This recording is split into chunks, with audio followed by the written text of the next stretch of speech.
Bonjour à tous, petits et grands. Aujourd'hui, Madame Lecture va vous lire Famille Top Tatin dans la Gadoue. Dans la famille Top Tatin, une famille tout à fait normale, ou presque, on ne s'ennuie jamais.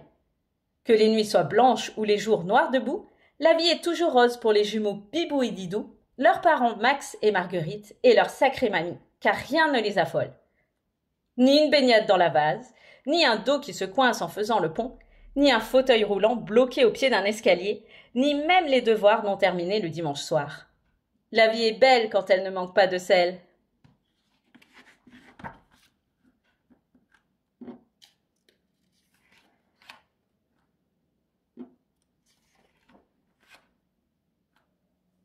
La famille Top Tatin. Papa et maman Top Tatin, les jumeaux Didou et Bibou, ainsi que mamie, forment une famille comme les autres. Enfin, presque. Ils habitent une petite maison entourée d'un jardin non loin du bord de mer. C'est Marguerite, la maman, qui gagne l'argent de la famille, pendant que Max, le papa, s'occupe de la maison, des enfants et même du ménage. Mamie se déplace en fauteuil roulant.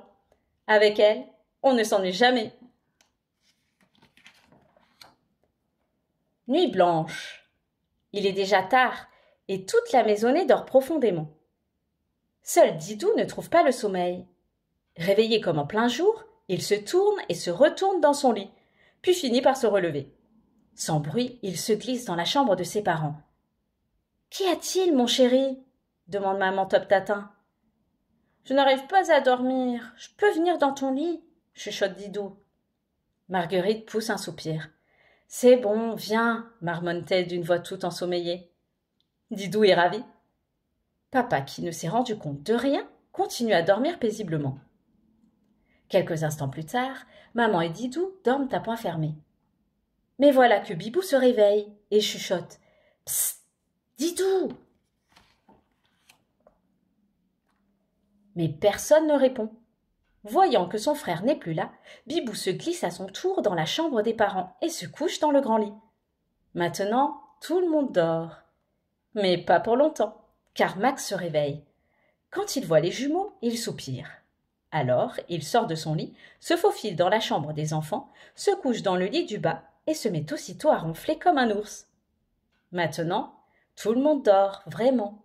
Enfin, presque, car voilà que Marguerite vient de se réveiller.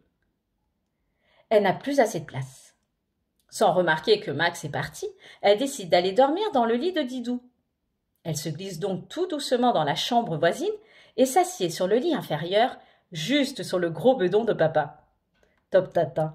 « Au secours !» s'écrie maman épouvantée. « Oui, mon ventre !» hurle papa. Cet extrait est fini. Et n'oubliez pas de vous abonner à ma chaîne pour ne louper aucune nouvelle histoire. À bientôt!